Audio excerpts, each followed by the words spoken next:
What the blitzing heck is going on here? Let me make sure. Yeah, okay, audio's working. Everything's working. All right. I'm thinking we're gonna have a show today. Let's see. Hello, Leander. Welcome, Steve, Geraldine, Robin, hello. And Nate, James, Marcia, Janet. Regular crowd shuffles in. Oh boy. All right, everybody. Today I don't have a presentation for you. Today it's going to be just me, but I did bring a Parsons Chameleon. So I can show you all a very cool Parsons Chameleon. Let the chat warm up and the people come on in. You know, all those people that trickle in and want to sit in the back of the class, let them come on in. So I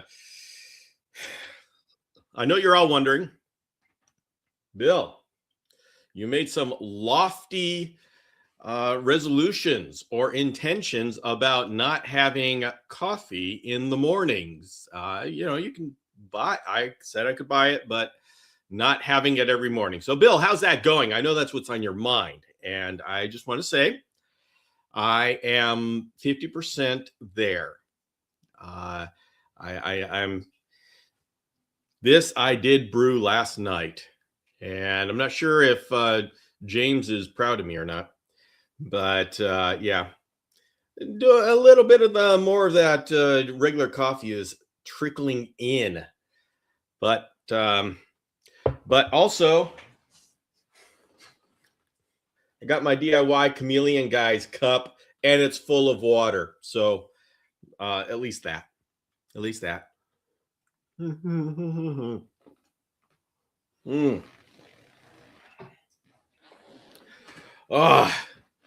All right. What's the business in the Chameleon Academy? We got things going on. For everybody who is signed up for the Madagascar trip this afternoon, you're going to be getting a link to a special private little group that we're going to be talking about all about the upcoming Madagascar trip, January 2027, which is gearing up to be pretty epic. We've got at least 3 returning members from the 2025 group. And just looking at the names, there is a overwhelming amount of character that we're trying to stuff into a small bus. So this is going to be a trip to remember.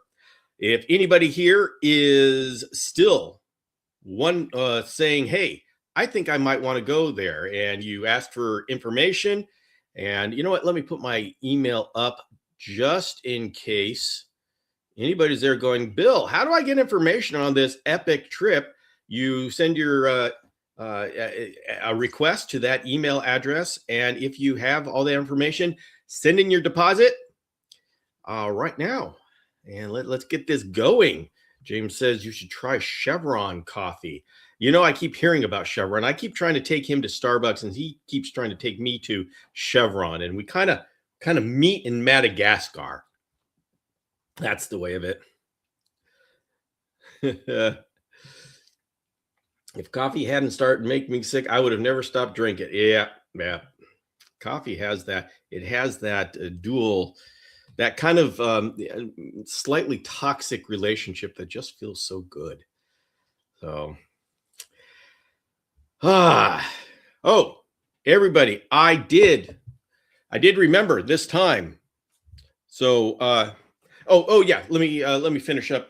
If you have signed up and you're on, your deposits in, you look in your email. I'm going to be sending you a link to go to a private group where we are going to be talking about all things Madagascar, most specifically things like passport.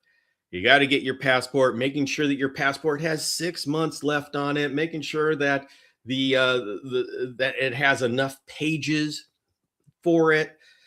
All this strange, weird stuff you wouldn't think about, but we got to think about now. And then we're going to be talking about the airlines flights. Do not fly Kenyan Airways. Do not do that. We're going to be talking about what flights to get, how to shop for flights. Don't pay $60 so you can select your seat, because it's going to change multiple times, and that's just going to be wasted money. Maybe a month away from the flight, that's when you can start feeling better about saying, okay, I'm going to pay money to get a better seat. Anyway, we are going to be talking about all that kind of stuff. So if you haven't done international travel before, this is, we're going to help you. We're going to help you. At the airport, I prefer Burger King coffee over Starbucks. I've not tried Burger King coffee. Sounds like a clandestine mission for me to go on. Oh, Robin, coffee is life. Okay. We are going to be having coffee parties in Madagascar. We're going to be saying everybody get together at 6:30 in the morning at the kitchen for the coffee party, and James will be there at 4:30.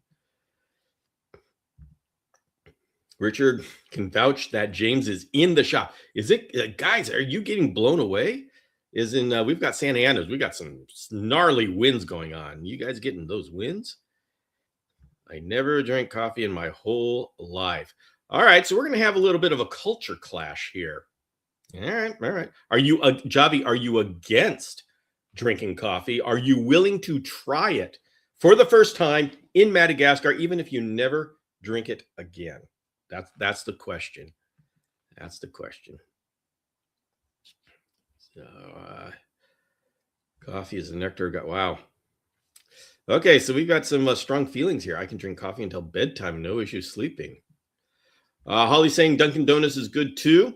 As you all may know, this show is actually originally called Chameleons and Coffee because I'd always have coffee during it. So us talking about coffee is still within the purview of this show. Now, if anybody has chameleon questions, put them in the chat. But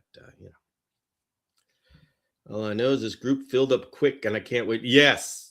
Oh, it was very cool. We got Dustin and Kirsten. If you guys remember Dustin and Kirsten from the 2025 group, they're coming too. So dead air right now. I guess all the wind came down here. What the heck? Oh, we've got it bad. Yikes. Robin's going to be there at 4:39. Okay, so James is going to open up the kitchen. And by the way, I'm not joking. He did that. He does that. He shows up at 4:30, and the only person there is a manager saying, "Can I help you?" "Yeah, you can help me open up the kitchen." And I come down. I think I'm the early riser. Okay. I thought I was the early riser and I would be beating everybody and it would be nice and quiet. Nope.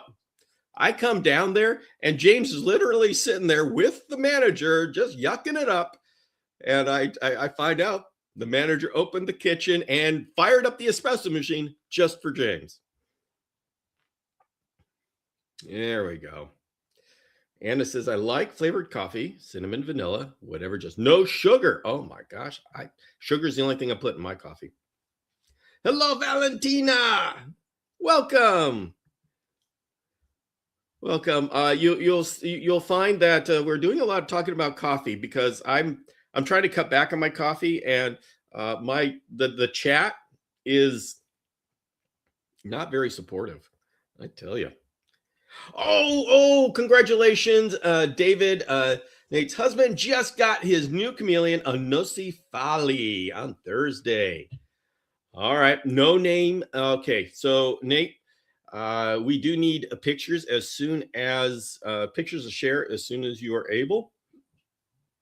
And everybody, speaking about pictures, next week we are going to be having our Parsons day. So I gotta be on the ball and remind everybody to send me pictures. I got pictures from Alex, and so I got pictures from Alex, and so definitely need to talk to Robin because she's got lots of fun stuff, and James, and maybe I'll just hit up Matthew and get him to show up. But everybody, Nate, definitely need Parsons from you. That's right. I'm going to have a hard time sleeping. I sleep with a noise fan. Were you able to sleep with headphones? Would that work?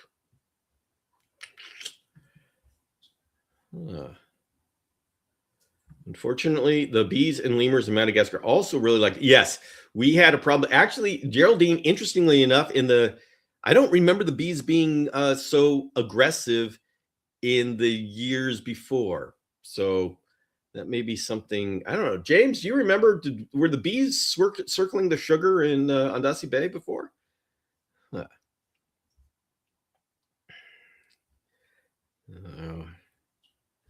Holly says, my hubby and I have tried many times to quit or drink less coffee, but it's just so good and comforting. Yes, it is. All right, Steve, I'm sorry. What? I can't hear you, Steve. I'm sorry. There's just interference. It's a bad connection, Steve. Sorry. Bill, we have the yellow giant orange eye cross to talk about too, so be sure to include him in the questions. Ooh. All right. And James is making a cup of coffee right now.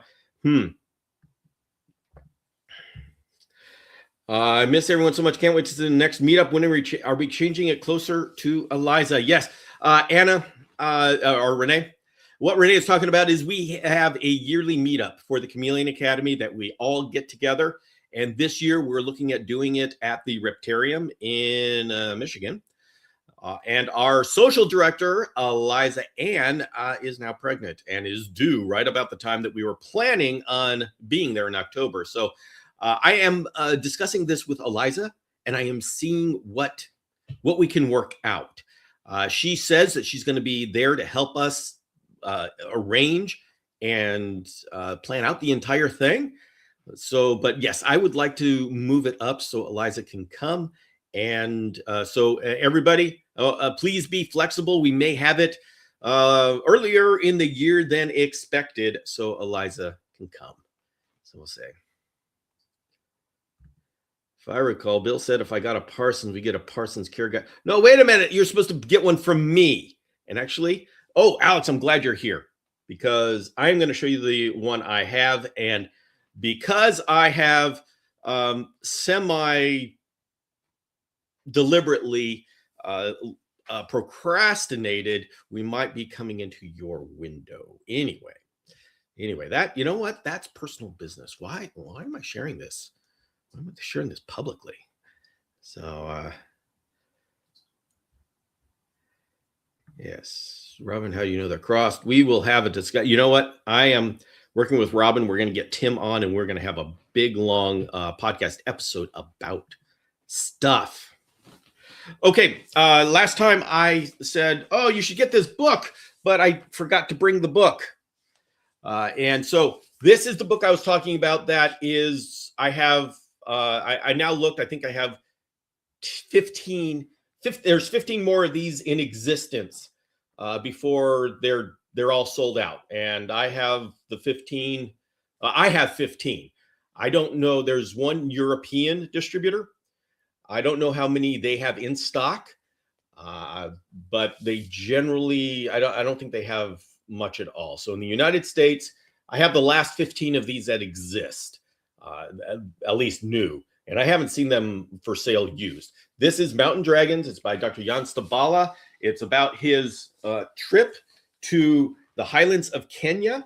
It is a picture book. This is a gorgeous book. And for those who have who ordered, I have sent your orders out. So they are on their way.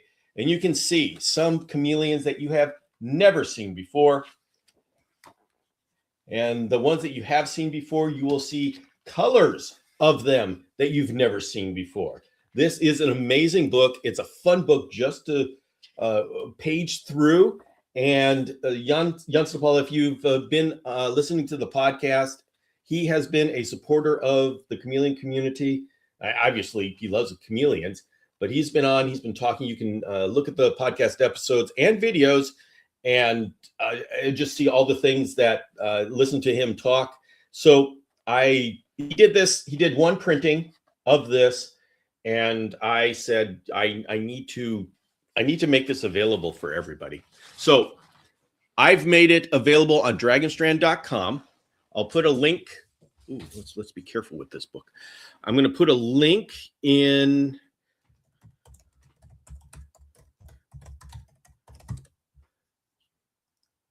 we go. I'm going to put a link in the comments. So snag it now. It says there's 9 available. I checked. There's actually 15 available, but snag it now. This is one of those books that is not going to be commonly found as a used book. It's a beautiful book. So anybody here who has it knows what I'm talking about. And this is a way we can support what Jan has done for us. So great book. Oh no, wanted to take the book cover up. Janet says, I love this book. Yeah. So, are you paid? Did you send in your deposit? Does that mean we got Ashley? Yeah. Oh man, that's awesome. Oh, that's awesome. So, all right, let's see. Anyway, bill paid. Oh, I don't. Does that mean you bought a book, or you're coming on the trip? I'll find out later. But oh my goodness, this is gearing up to be an amazing trip, guys. If this for my last trip, this is going to be epic. So, all right, you know what? Let's go ahead and while we're here, I think we got enough people. Let us give me a second. Let's treat this book with respect, love, and respect. I took that from my inventory. All right, give me a second, and I am going to bring out the yellow lip. This is a yellow lip that will be available very, very, very soon. There we go.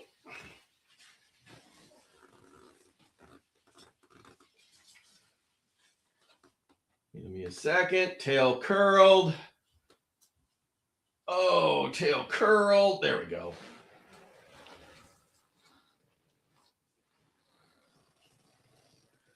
There we go. This is an adult male, yellow lip, Parsons Chameleon. He is, actually, I haven't weighed him yet. So he's a hefty dude. And he's a beautiful blue. Right now, he's not so happy about me picking him up. But I have done a fecal test on him, and no parasites, which is strange. Actually, Parsons are coming in with not a lot of parasites. It's very interesting. So this is him.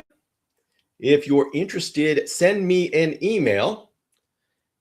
And if you've already said something, we're going to be talking about timing.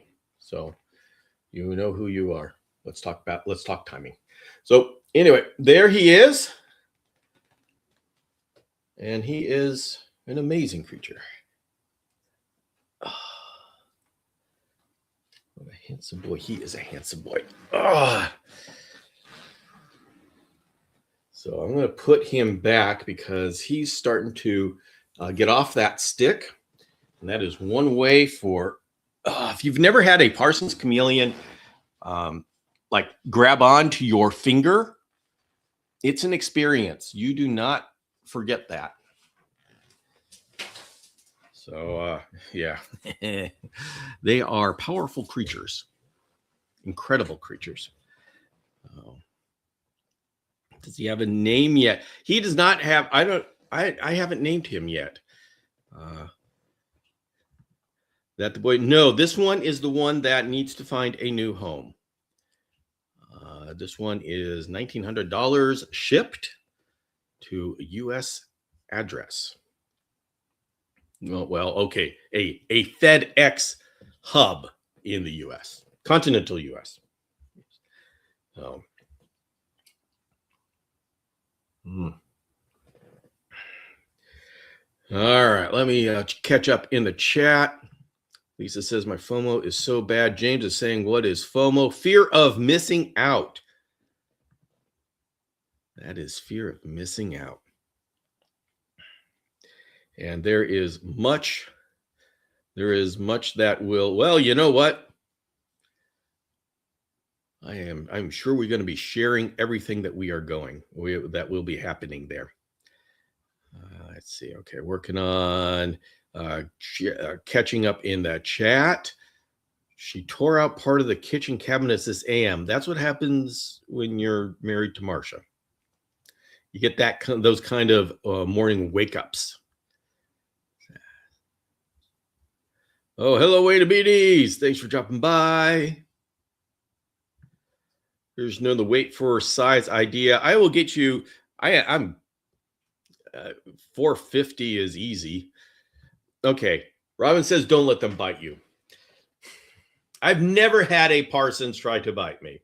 The only time they've tried to bite me is when I have tried to encourage them to feed by pushing crickets into their mouth, and my finger gets a little too close.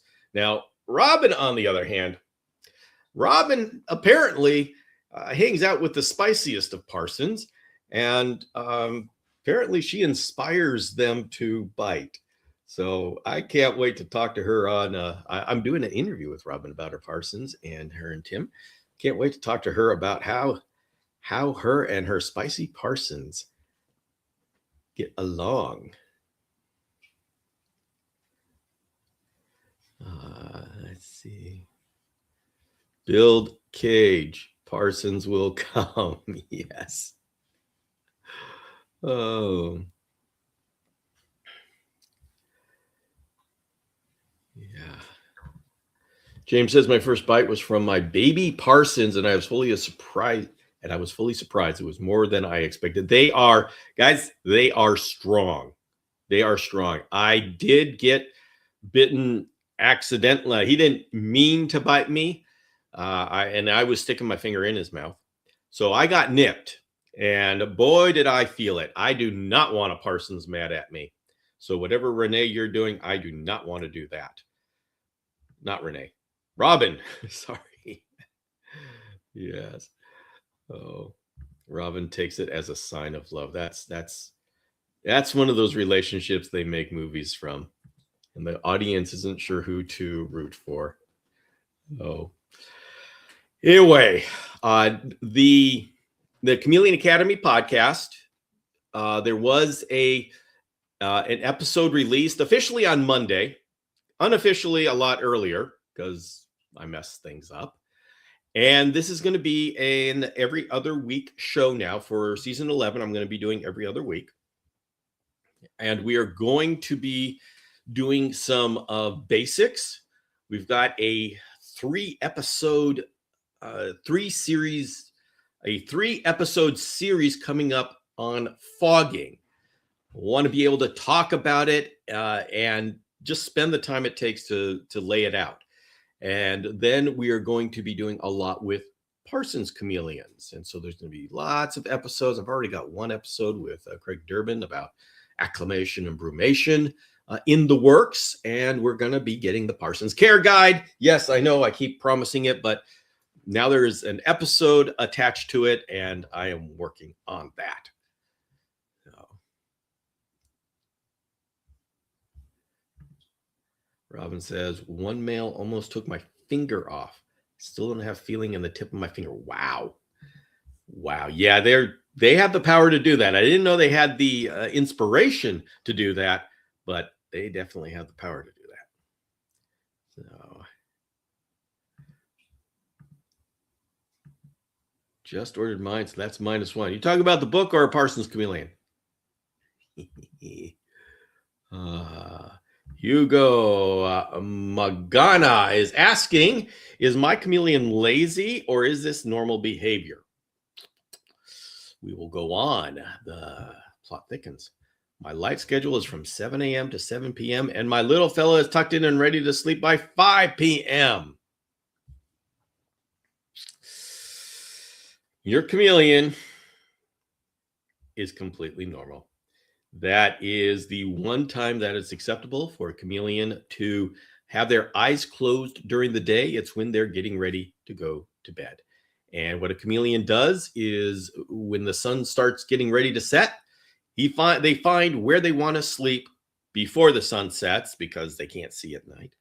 I mean, they can see when there's light, but they want to be tucked in before it gets dark, and so they tuck themselves in. Now, in captivity, it is very interesting that they've been able to adapt to these sudden on and sudden off, but they have an internal clock that allows them to know if you've got a schedule for when the lights come on and when the lights go off, they will latch onto that schedule and then they will go to sleep before the lights go out. Now, 2 hours, that's pushing it. Usually it's an hour, but 2 hours is still within the realm of reason. So as long as they're waking up in the morning and spending the day running around zapping crickets and stuff, you've got a normal healthy chameleon. James says, I heard fogging causes respiratory infections. Well, everybody, everything causes respiratory infections if you do it wrong. But fogging itself, when done correctly, does not cause respiratory infections. In fact, it causes hydration. And yes, I need to talk about that in my 3-episode series. And I will touch on that, and I will bring on people who've done fogging extensively, people in the community. And so you're going to be able to hear from them, not just me. You're going to be able to hear from them and learn from their experiences. And the idea is, there's been a lot of drama surrounding fogging, and a lot of it has to do with things other than whether it works or not. Not sure why fogging. Well, okay, I have an idea, but I have an idea why fogging is so controversial. It has nothing to do with whether it works or not. It has to do with personalities that are involved, and there's a number of real outspoken personalities, both for and against fogging. And we here at the Chameleon Academy, we're kind of keeping our head down, and we're just doing it, and it works. It works exceptionally well, and I don't fully understand why it works. I keep asking that question, and I got a scientist on, Dr. Michael Nash, came on and started explaining a little bit about it in the interview that you will hear in these episodes that come out. But whether I can absolutely explain why it works, that it works is not in question. It works for whatever reason. And it works really well. Alex says, that's why I use a water bowl for hydration. All right, everybody. Alex is just trolling me. He's just joking. But yes, there's a number of people out there who want to use water bowls. And so this is a great exercise for us all. We have been misting for decades. And then we have one group over here saying you should fog. Then you have another group over here that says, no, misting, fogging, they cause respiratory infections. You should use a cup. And they have specifications. You should use a clear cup. So this is a great exercise. Taking personalities out of it. Taking me out of it. I know a number of you trust me. I've earned that trust, and I continue to be worthy of that trust. But say, take me out of it. You're presented with two hydration methods, fogging and cup drinking. How would you determine which you want to try, or which is reputable, or which you want to pursue? And that's a great question. It's a great thought experiment, because we in the chameleon community, any community, we are presented on a regular basis with a lot of different ideas.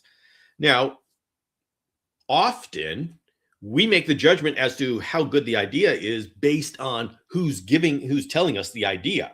And is the person someone who has we respect, or somebody we think is a nutcase. Okay, in this case, those of you who have been here for a while, the reason why you trust what I say is because you've been able to listen to me for the last 10 years. You know how I think. You know what uh, the steps I go to before I say, okay, I stand behind this. And so you are, so my word carries along that trust. It's not just because I just came on, I wear fun t-shirts and I say, listen to me. It's because, and I can say this because the reason why you're here is because I make it very clear how I come to my decisions. But how do I come to my decisions? If I am looking at the world and I've got this one guy saying this crazy thing that if you have fog, chameleons will breathe in that fog and be hydrated. That's ridiculous. And then I've got this other group coming to me and saying, no, but if you put up a cup of water, chameleons will drink out of the cup of water and be hydrated. How do I, before I present to you, how do I make that decision? And so I would like to just put that as a thought experiment. And at the end of the show, I'll tell you how I go about doing it. But I'd like to hear you put in the comments in the chat. What are your thoughts about how we should evaluate these different techniques? And yeah, at the end of the show, I'm going to tell you exactly how I evaluated fogging versus cup drinking. So, Alex, I use a dog bowl. That way, if they want to take a soak, they can do that too. All right, everybody. I want to warn you about, there's a lot of joking going on in here. Careful. No. Oh my gosh. It's getting out of hand. People, beware of the chat. People are having too much fun there. Fogging is so simple and difficult at the same time. Yes.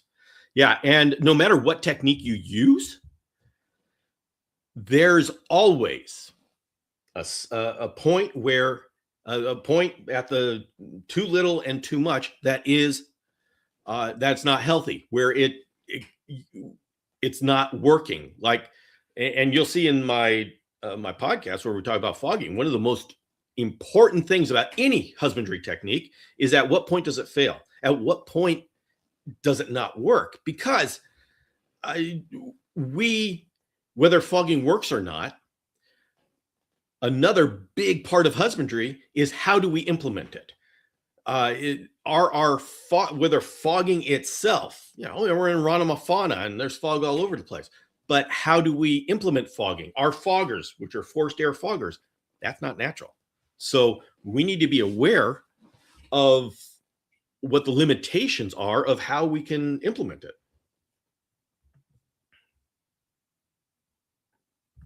Couple of Reddit people here. That's okay. Everybody, it's Reddit that is very much into cup drinking, because the ways we come about evaluating this, it's universal.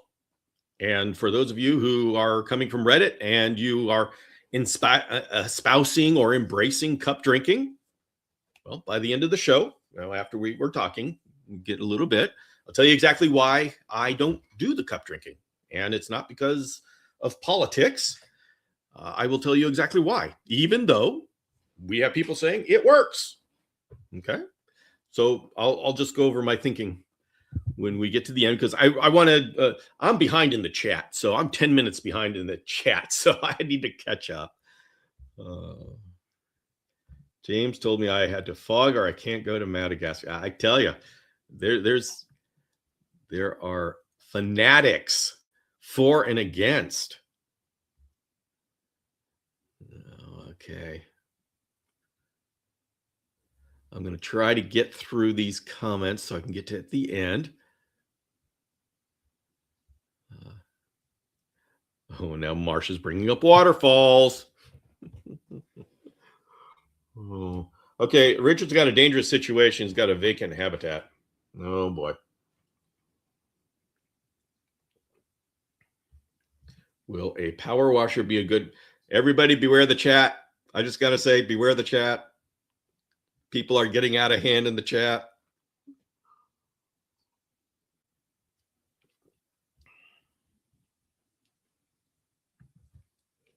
Which foggers are best? Ooh. The best fogger is like the Fog Father, the one that you make yourself from House of Hydro parts. But I actually like the Exoterra version. It's just a higher quality. The fog coming out is the same as like the cheap ones you find on Amazon, but just the quality of the fogger is better. Oh. All right, I'm working through.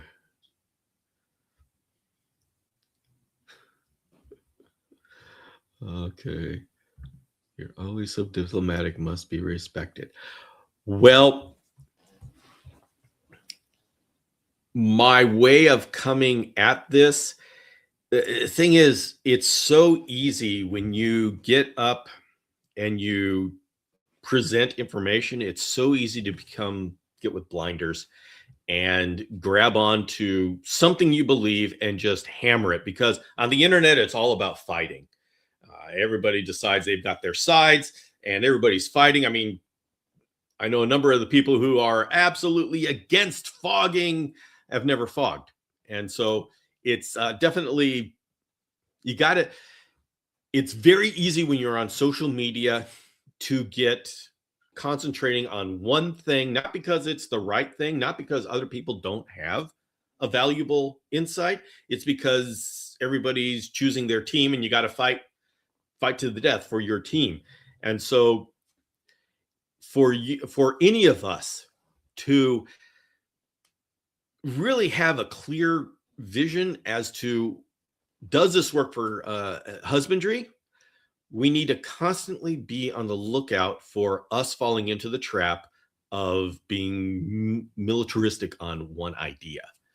And that's why it's really important for someone like me. This is why I do this. I keep questioning myself. I keep challenging myself, saying, why do you believe this? Going through all the reasons why I believe that. And I challenge every single those reasons, because I don't like coming to a public forum unless I can go through each one of the reasons, and I cannot find anything wrong with each one of those reasons.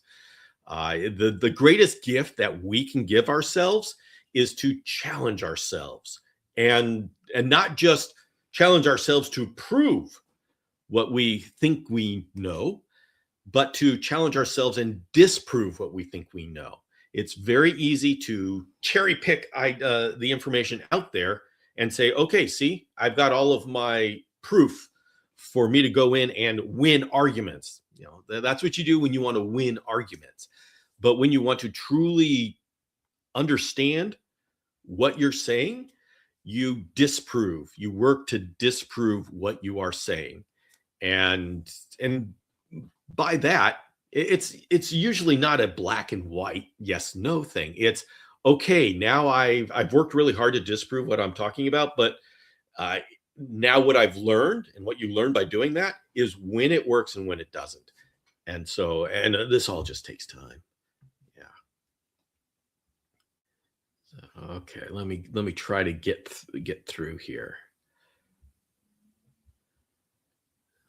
Okay. Oh, apparently I missed something about power naps. Let me go. Power naps. Lisa, I did not see. Oh, there we are. Since Gizmo was 9 months, he has taken power naps when he comes out of the enclosure and runs around in his jungle gym. He's 2 now. He's been to the vet twice to get a clean bill of health. I do not know why he's taking power naps. He should not take naps during the day. That is not typical chameleon behavior. Every chameleon is an individual, and if he's eating, pooping, and active other than this nap, I don't know what to say. Maybe that's just part of his DNA. But it is a good thing for you to keep your eye on. You know, whenever we come up with these things where the chameleon that we have is doing something different and unexpected, that's the sign that we need to really keep a watch on what's going on to see what it could be. And it may be that that is just something that that particular chameleon does, and that there's nothing wrong.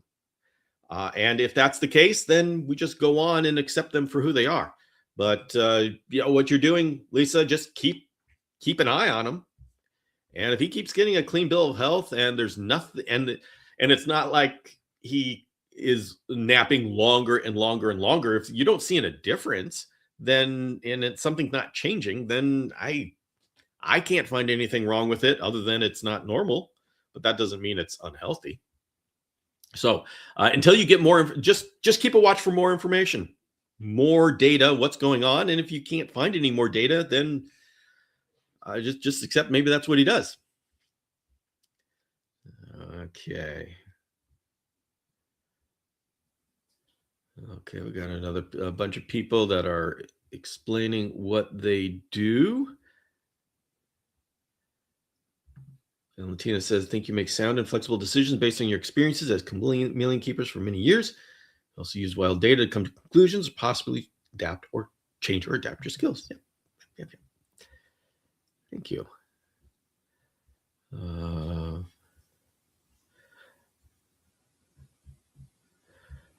All right. I'm working through to catch up because I did a lot of talking. Remember to adjust your timers with the time change tonight. You know what? I don't change any of the timers. That's an arbitrary. We switch time, daylight savings time, all that arbitrary. Chameleons don't know anything about that. They don't know anything.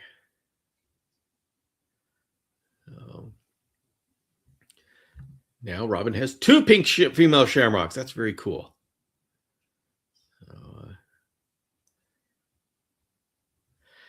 All right. Let's go. Okay, it's 12:42. Let me go into how I personally evaluate new. If someone came to me and said, I've got fogging, I've got hydration through a cup, I've got misting, and the other person says, I do pipette. All of these things are producing hydrated chameleons. Let's assume that they produce a hydrated chameleon, but actually start at the beginning. So how do you evaluate a hydration source? First of all, we need a measurement system. How do we know what success is? Often, especially when it comes to hydration, people measure success as to whether they see the chameleon drinking or not. Okay, that's a very common way to do it, and it's a logical way to do it. I see my chameleon drinking, therefore my hydration method works. Me personally, this has been, and this isn't something that just comes intuitively. This comes from decades of wrestling with this problem. I've come to the point where I measure hydration by whether their poop is moist, 1. 2, and this is it, whether I don't see them drinking. A chameleon that is hydrated won't drink. And so if I provide water, I don't want to see them drink. In fact, that is my way of measuring whether my hydration is working or not. If I provide a afternoon rain shower or a dripper at 3:00 and they drink, then I got to go back. I go back and I say, okay, what's not working? And so those are really the 2. My goal is for my chameleon, with all of the hydration that I do, I don't see them drink, because what that means is they are not losing hydration. They're not going up and down, dehydrated to hydrated. And that measurement system comes from decades of watching chameleons go up and down and up and down. If the chameleon drinks during the day, it's because they're dehydrated during the night. And it's a very simplistic. There's always going to be times where chameleons will drink. And so I'm not talking about one day or the next day. I'm talking about along for every day for a month or whatnot, that kind of thing. So uh, that's how I measure it in the first place as to whether this is successful. Now, the second level as to whether it's successful is it successful for the different species of chameleons? Because often we try out our husbandry on veiled chameleons and panther chameleons, the most common chameleons. That makes sense. But those chameleons are so hardy that, I mean, I'm amazed at what veiled chameleons will do. I'm amazed at what panther chameleons will do. And panther chameleons will be all over the ground, the fences, the branches, the trees, the bushes, the houses. And they're a very gregarious and intelligent species. So the question is, will other species like cristatus, which is a deep forest chameleon, Parsons is just a huge canopy species, the Brookesia, will these other species take water like that?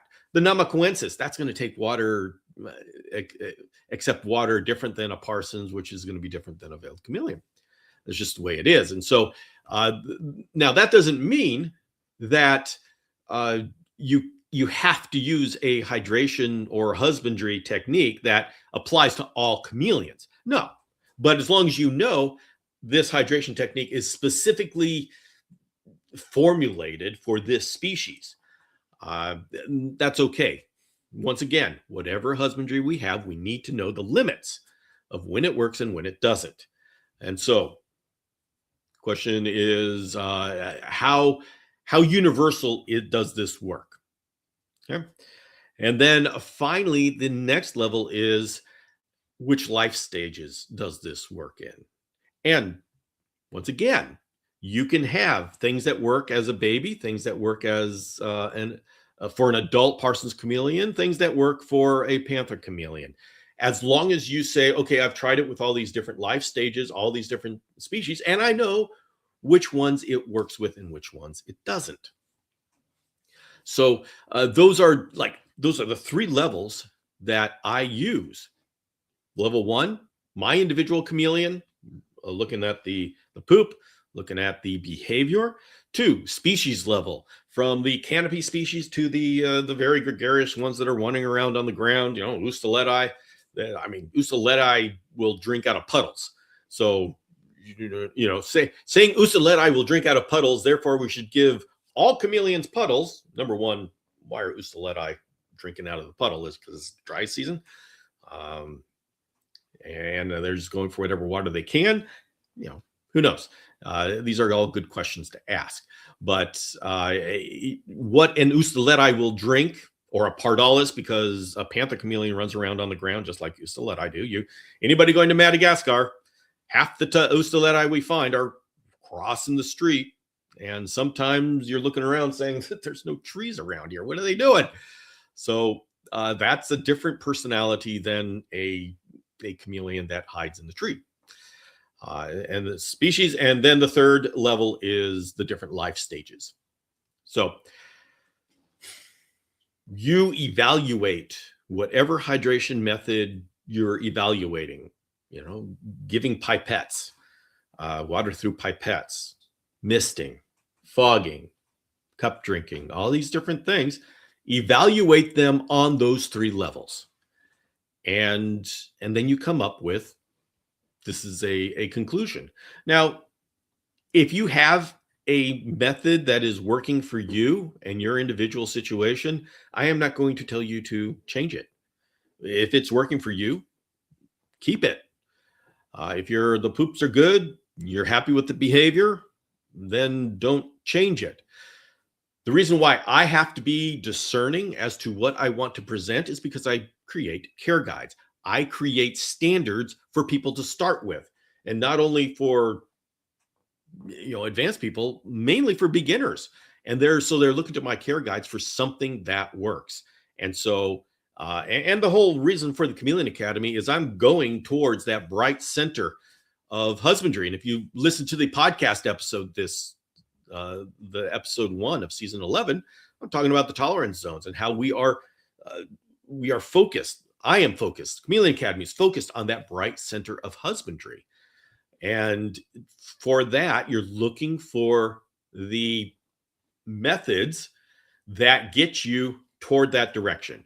And so when I started evaluating fogging, it it covered all three of those levels. I used fogging, and I was doing it on Jackson's chameleons, panther chameleons, veiled chameleons, Daramensis, uh, Parson. There are a number of different species, Meller's chameleon, a lot of these different species, big, small, and fogging produced the hydration. Not only were the poops moist, but they weren't desperate for water. And I could tell the difference. When I was doing only misting, they would always drink. They were hydrated, but they would always drink during the day. When I fogged at night and took out the daytime misting, I'd have a misting in the morning and the evening just to back it up. They wouldn't drink during the day. And so I had level 1, the poop, the behavior. Level 2, did it over all those different species. And level 3, did it for babies and adults. Now, before I want to present this as this works, I want to go a step further, and that's to have other people in the community reproduce what my results. So on the podcast, you listen to the podcast, I'm going to be talking about it. I'm going to be talking about what I do. These are the new ideas. This is what I'm working on. I invite you all to join in. But before I can say, okay, this is locked in as a husbandry method, I need other people to recreate and have the same success. And so with fogging, I think it was 2018, 17 or 18. That's when I presented it first on the podcast for people to listen to. And of course, people in Europe had been doing fogging before I started talking about it. So I brought them on to the podcast for a number of years. We were talking about the experiences. But it wasn't until I think 2022, 2023 that I was able to have a video episode. It was a live episode with James Cross, Sean McNeely, and Petr Netchas. And that was me saying, okay, I'm stepping back. I'm going to let you guys talk. James did fogging exclusively as a hydration technique for adult male Parsons chameleons, the biggest chameleons. Sean McNeely did it for hatchling chameleons. That's the most sensitive. And like I said, yeah, I've done this before. I know it works, but it's not real unless people from the community have been doing this. So that was me saying, okay, guys, this technique has passed all of these tests and it works. And this is how we're going to measure success. Anybody can come to me and say, okay, Bill, I see all the steps you went through. I disagree with this step right here. And we can have a discussion saying, I don't believe in fogging. What does that mean? Okay, fine. It's a political stance. It's a religious stance. You've decided you don't like fogging. Nothing I can do with that. What I can do with, and for us to actually have a conversation, which step along this way do you have a problem with? And for the other hydration techniques, they all either they've gone through the entire 3 stages. Well, actually, there's a 4th stage, or they haven't. And if they haven't, I don't talk about them.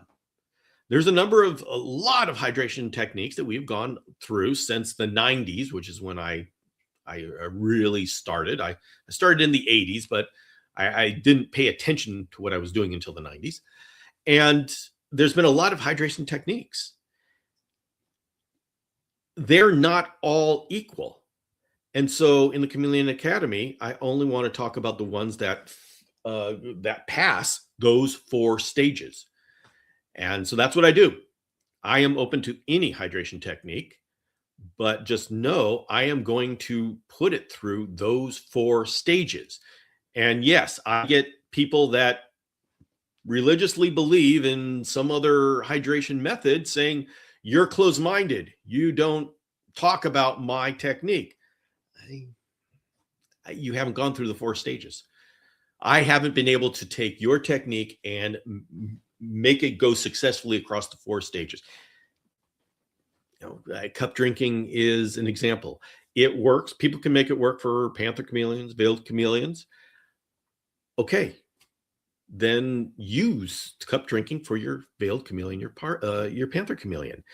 But I can't have it as a universal hydration method until Parsons chameleons can drink from it. You can get a Jackson's chameleon with their horns drinking from it.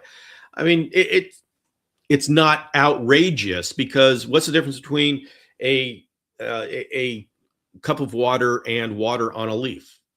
I mean, that's kind of similar, right? So it's not like outlandish to use water cups.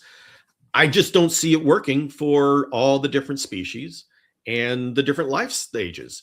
And that doesn't mean it doesn't work for your adult panthers. Doesn't mean it doesn't work for your adult veiled chameleons.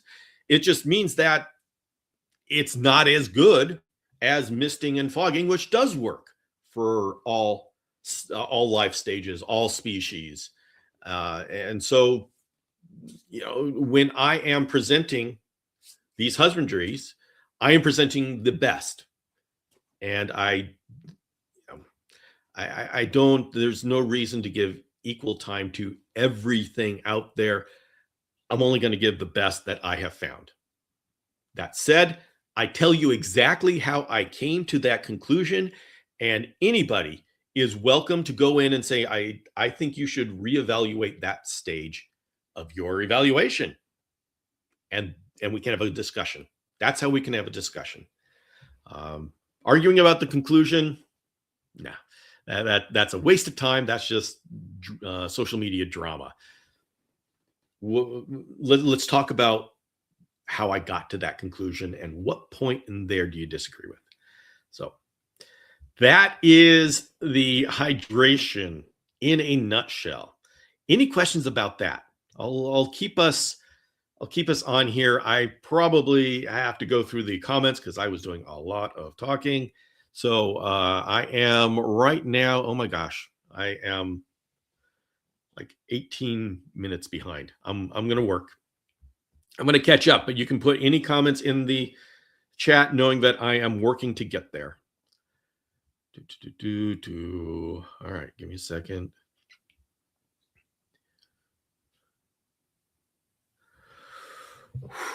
This, of course, this being the second cup of coffee, I'm kind of buzzing right now.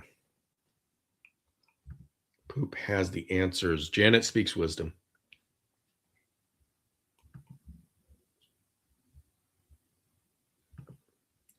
Then water accumulating in the pipe does create an issue or reduce the amount of fog. Yeah. And we will be spending a long time figuring out all the best ways. Right now, like fogging, the equipment we have is not the best. So there's a lot for us to work on.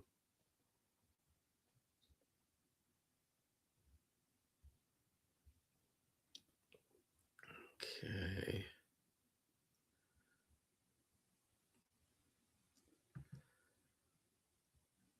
I've been using the leaf fogger, going to be getting a leaf fogger. Yeah, if you can find, the leap is like they're not making stuff anymore. They're just selling out their inventory, and they just used a standard Amazon fogger and they had it molded into a different color. So even if the leap fogger is no longer available, you can find the exact same thing in a different color on Amazon.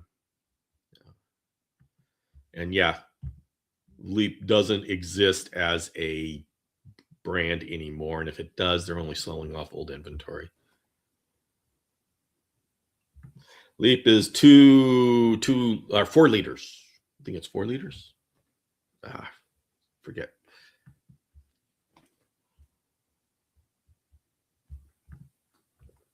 Leap sold out of their stock. Yeah, that was a disappointment.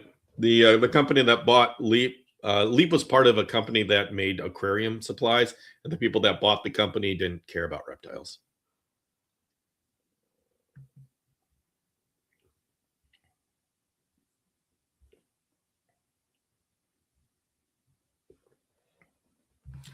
Yes, Holly, I believe you're in the UK, so go look at the Habistat. Habistat. They are top filling. Okay. All right. Does anyone else also use water fountain waterers for their community? What do you mean by that? In the 80s, we used to use bubblers, but we generally don't use water fountains. Every couple of years, somebody comes up and decides that they are going to be the ones who are going to do it right. And we never hear from them again.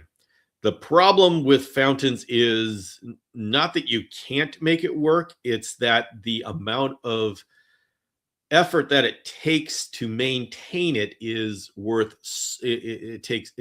is so much higher than it's worth. So the return on investment just isn't there. And that's why we've all tried fountains, and it just come down to don't put fountains in the chameleon cage. Not because we're telling you not to, we're saying from experience, it just doesn't pan out the way we hope. So yeah, we just don't see that for chameleons. Hydration may be your second book, Bill. Yeah, hydration is going to have I do have a second book coming out. I'm working on it, and hydration is going to be a huge part of that book.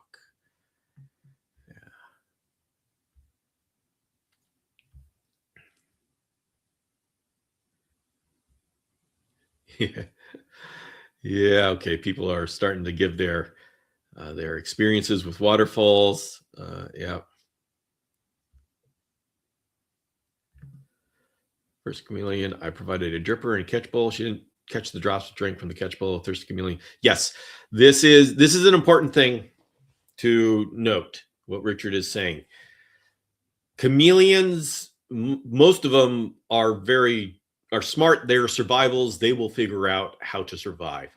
Panther chameleons will figure it out more than Parsons chameleons will. And so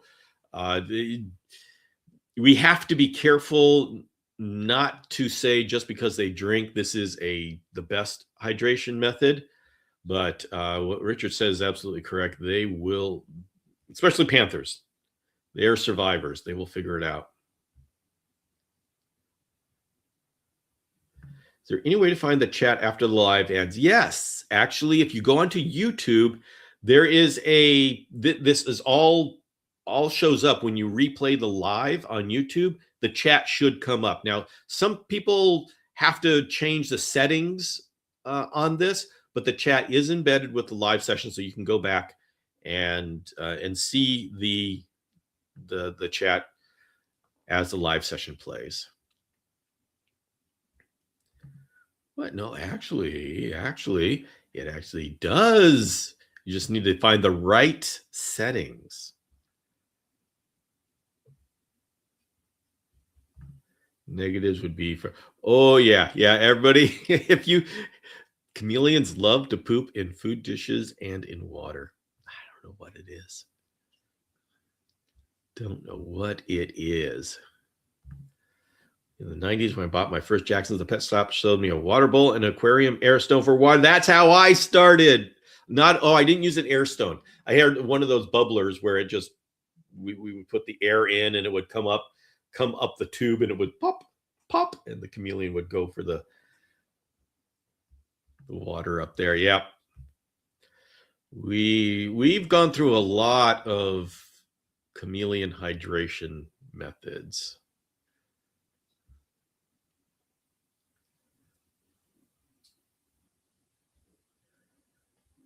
Okay, working through. Oh, hey, I have caught up.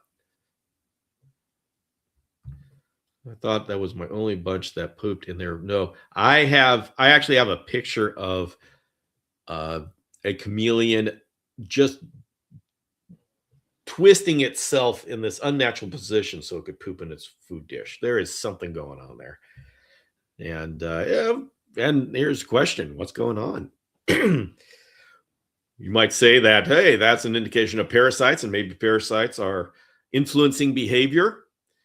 They don't have food dishes in the wild, but if they poop right around where they eat, there's a chance that they could get, the parasites could have a better chance to get into a chameleon. Just a hypothesis. Yeah.